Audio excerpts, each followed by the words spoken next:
so I'm actually really nervous about this video. I'm sure it's going to be very entertaining and give you guys laughs at my expense, and for me it's going to be like inner soul cringe-worthy, where I'm just going to want to bury my head in the sand.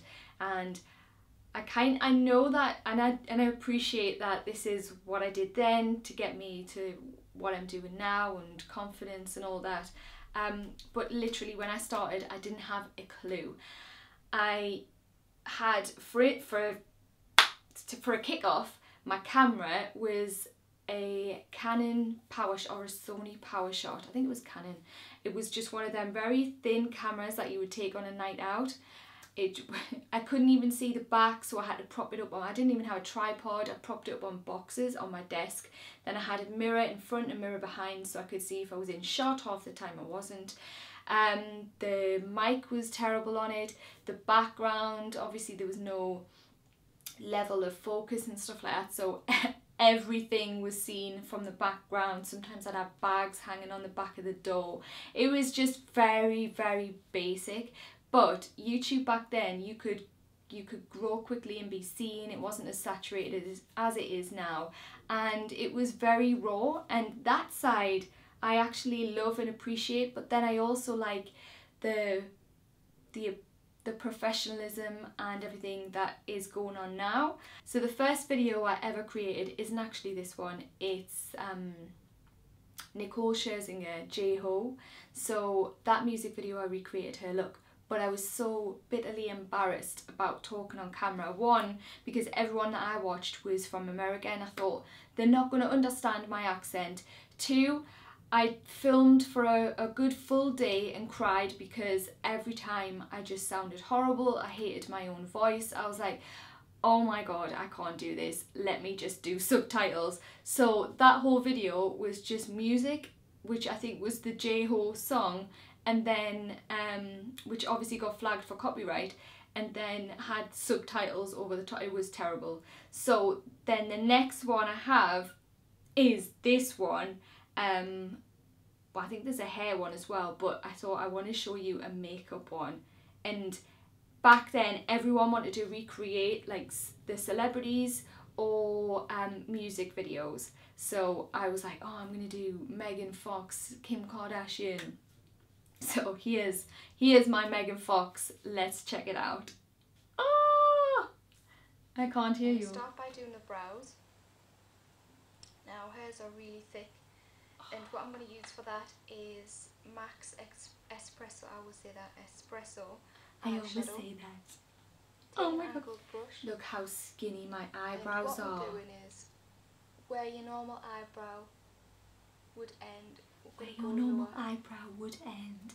I'm so very delicate because I'm thinking just speak without too much of an accent so people can understand. Once the brow's done, I'm going to cover, well, not the entire area, just under the brow bone with a light shade. And this one is Chill by MAC. It's like a frosty white. I used to love Chill. Just a tiny amount. It was like a demi-matte shade, and I used to use it all the time under the brow because I didn't like that white like sheen that everyone used to do. I liked it so it just looked quite natural. Rice Paper by MAC. Oh, Rice Paper was a good one. Rice Paper was a little bit more yellow. It's still a highlight shade, but it's a little bit more yellow. I'm going to use that on the lid as well. Look at the decals on the nails. Oh my gosh. All I've got on my eyelid prior to the eyeshadow is concealer. How formal. All I have on the eyelid prior to the eyeshadow is a little concealer. That on the crease I'm going to go in with MAC's Orange. Oh, I used to love doing this with like Fire Spot, like MAC. They don't do that anymore, Fire Spot. Orange is a matte shade. And the picture that I was looking at, Megan looks like she's got like an orangey colour on her eye. Yes, it did. You're right. It's the crease colour. So that's why I'm using that today. Okay. I can already see what I'm doing wrong with this makeup. She takes the eyeshadow right up to the brow. Okay, I used to like how I used to do that, but my problem is the way my eyelid is, it kind of double folds. So what I think is where it is, if you know what I mean, there's actually more skin behind it. So whenever I used to do the crease, it used to come onto the lid. So if I used to look straight or down, you'd see some of the crease colour on my lid as well. And that's because I'm looking kind of straight ahead instead of looking down. Just intensify it a little bit because that's quite a soft brush.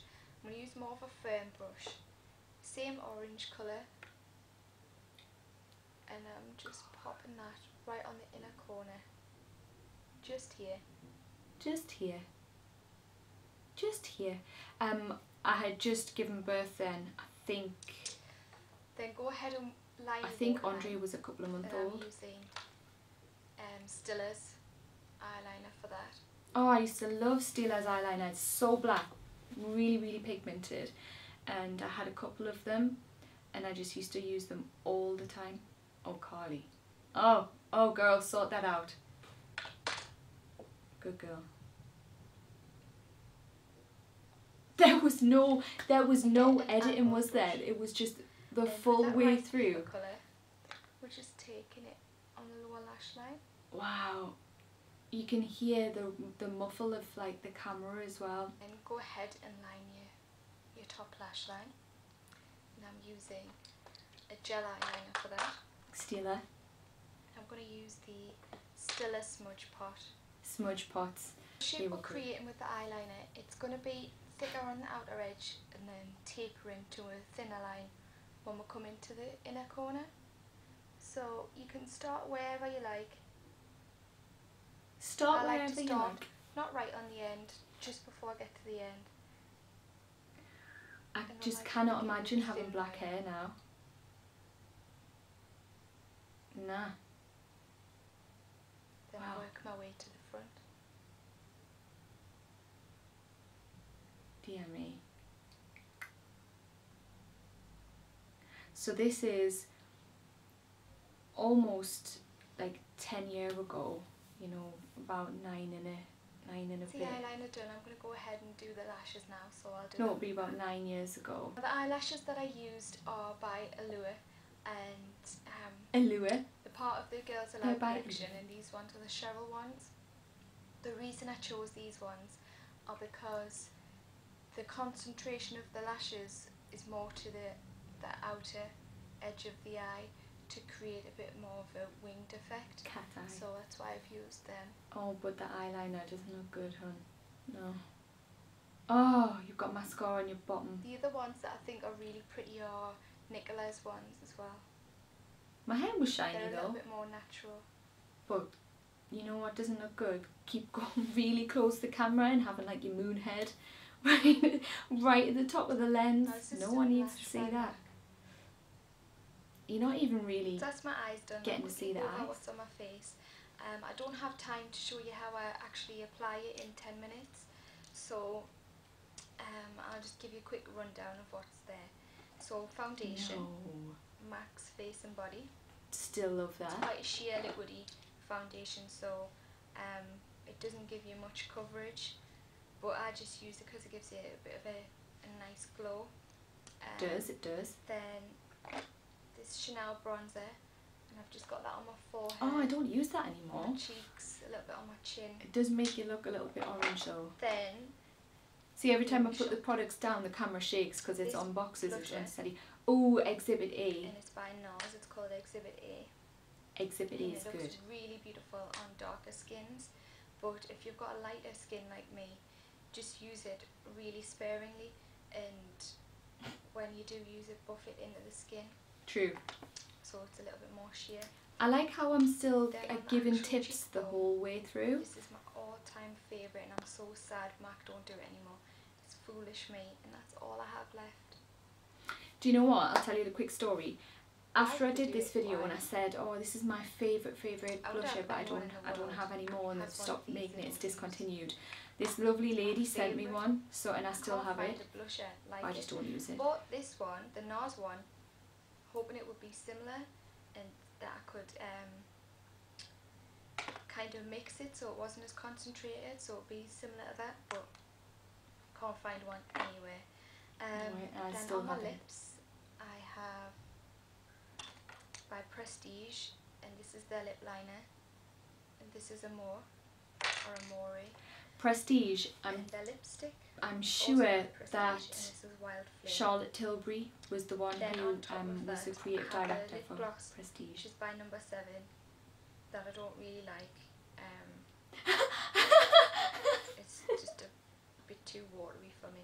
No! So, yeah, here's a lip gloss I use that I don't really like. I'll try my best to help. So thanks for watching, and thank you to everyone who's subscribing and spending your time rating and commenting on my videos. I appreciate it all. So thanks again. Bye. Oh my gosh. You know what, right? So if you haven't been on YouTube for years, right, or if you haven't had a channel, then you might not know that before it was likes, you would rate. And was it a star rating? I think it might have been like a 1 to 5 star. And I used to get really, really good ratings all the time. And another thing that YouTube did was give you awards. So it's not like the 100,000 and then whatever play button awards. You used to get little ribbons put onto the homepage of your channel. And I screenshotted it. I actually tweeted it the other day on my Twitter. And I had said, who can remember this? And I remember I had these little ribbons, and it had first for most subscribed this week in the UK, first for most subscribed in the top 10 in the world and stuff like that. Like I had a whole list of these like first banners that had been given within a month, because I think it changes every month. And I was so proud. I took a screenshot because I was first for everything. And I remember at that point, because me and Pixie Woo had kind of started at the same time. She started maybe a year or close to a year before me. And then I started making videos, and we started creating very similar content, like recreating celebrities, this, that and the other. And people, it's really cheesy, but people were calling me the Pixie Woo of the North. And it was really exciting at the time, because there was me, Pixie Woo, there was Panacea, which is Lauren Luke, there was a few UK like makeup girls at the time, and we were all doing so well. And then a few things changed, and I had to move a few times. I moved country and this, that and the other, and I just kind of fell off YouTube, and I fell out of love with YouTube. And instead of really carrying on and keeping hold of that traction, I let things get in the way. I let people get in the way and meddle with things, and it's quite sad actually. And I think that's why for me there is a little bit of resentment, I guess, towards YouTube in a sense. And it's not towards YouTube or the people, it's towards how my own personal YouTube journey has gone. And I think it would have been very different if I'd maybe had that kind of traction, as I mentioned, consistency, which is so important, but very, very hard when you're constantly moving house and this, that and the other, and you're not settled. And I kind of fell back, and it's only now that I'm starting to get back into it again, which is, you know, it is what it is, and that's how life goes. But it's really interesting to see how it kind of began, and what I was like, and what people did like, because at the time my views were really good for that point. Like I was getting like 30 to 40,000, sometimes more on a video, and I think that's really, really good. It's like way better than, you know, a lot of my videos at the moment, which is crazy. And there was just so much support, and that's why I'm like, thank you everyone who's rating my videos and taking time to comment and this, that and the other, because it really boosts you. And I've got the end, thanks for watching, just so cute. I didn't know how to edit, so what I did is I actually YouTubed how to edit videos, and I had a Sony computer and it had Windows. So I was using Windows Movie Maker, which is a free software. As I say, my filming setup was on top of, I had 2 boxes, then I had my tiny thin camera, then I had a mirror. Actually, I said I had 2 mirrors, but what I'm guessing from that is I actually used to use the mirror that I had behind the camera, which is why I used to get really close to see, because my eyesight's not the best.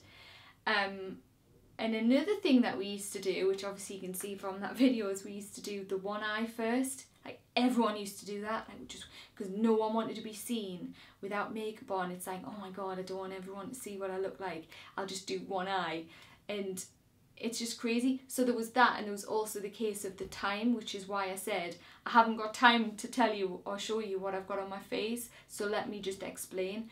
And so it wasn't, instead of me thinking I'll do the full face and then I can edit it and crop it and really shorten it down so it fits into 10 minutes. I just showed you the eye and made sure that I did the eye quickly in 10 minutes. It's insane, really, because back then you weren't allowed to have videos over 10 minutes long. It had to be 10 minutes. So what is it there? 8:14. That's crazy. Oh, the YouTube journey. It's been so good so far. I've had on my, what do you call it? Dita Von Teese. That video did so well. It was the hair tutorial. And I even had Dita Von Teese hairstylist, personal hairstylist, comment on my video. And I was like, oh God. I mean, it wasn't towards me. I think the person wasn't very happy because everyone was like, but Dita Von Teese does her own hair. She doesn't have a hairstylist, because in the video I say, I'm sure Dita's hairstylist does it differently to me, but I'm just recreating a look type thing. And everyone for years was going, Dita Von Teese does her own hair, she does her own hair. Like, so many comments. And then her hairstylist came on and said, I've been a hairstylist for X amount of years. I must be just imagining it that I did her hair then. And I was like, oh, I don't think that person's very happy with the comments. Obviously not aimed at me. And I was like, oh, thank you. I thought I wasn't imagining it. So, yeah. Thank you guys for watching. Not as cringe as what I expected. I don't think I'm ready to watch another one though. No, I might save that for another time and go back maybe a few years, but not as far as the beginning. So let me know if I should do that video. If you like this one, then please give it a thumbs up. Let's get back to making YouTube great again, because it's just so disheartening. Everyone's feeling it at the moment, and unless you're making like mega clickbait videos, then YouTube just isn't pushing it forward for people or recommending this and that. So yeah, let's get back on that. If you haven't already, then please subscribe and switch the notifications on so that you get a notification when an upload is live. And also leave in the comments box below what days of the week that you like to watch videos, because I'm really interested in that. And we upload on our vlogging channel Monday to Friday, so 5 days a week, and we have videos. And I'm thinking, do I upload on a weekday, or should I save my videos for like the weekend? You let me know what you prefer, because at the end of the day, it's about what obviously I want to film things that I like, but then I want to make sure that it's working with you guys for timings and stuff. So thanks so much for watching. Thank you to those who've been subscribed for all this time and stuck with me from all the hair colours and all the style and all the houses and everything. So thank you so much, and I will see you soon.